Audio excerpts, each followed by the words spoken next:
Magagamit ko pa ba ang authenticated document sa bago kong employer or need na po kumuha ng bago at magpa-authenticate ng bago? Salamat po.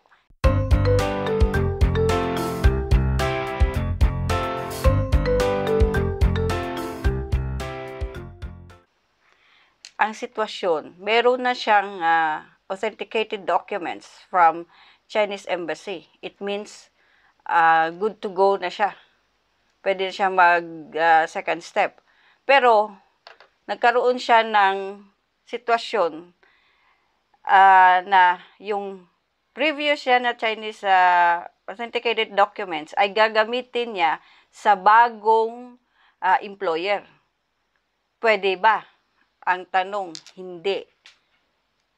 No yun. Bakit? Nakalag ang ating mga pangalan sa Chinese Embassy at the same time dito sa China. Andun na yung pangalan mo, ang requesting body, it means your company or your school, nakasulat na doon. Alalahanin nyo, meron kayong notification letter, nakasaad kung sino ang nag-request sa inyo to work. So, kung gagamitin mo yan sa ibang employer, baka magka-problema ka. Ang gawin mo, ituloy mo or mag-back out ka and then find another. So, nakasaad sa notification letter mo yung pangalan mo at ang requesting body. It means yung employer mo. Para halimbawa, ilagay mo siya o i-submit mo siya sa new employer kasi nakita mo medyo malaki ang magandang benefits ang ibibigay sa'yo. So, it's a big no.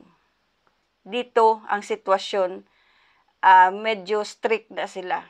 Ang PSB ngayon is centralized na. Dati, by cities, by province lang. Kung anong meron ka sa province mo previous, andun lang. Ngayon, naka-centralize. Ibig sabihin, lahat ng records natin, saan man tayo mapunta, cities or province in China, nakalag ang pangalan natin. Lalo na may mga previous na history or experience tayo dito sa China. So, I would advise, gawin nyo na lang yung tama. Alam naman ninyo kung ano ang tama sa mali. Yun lang po.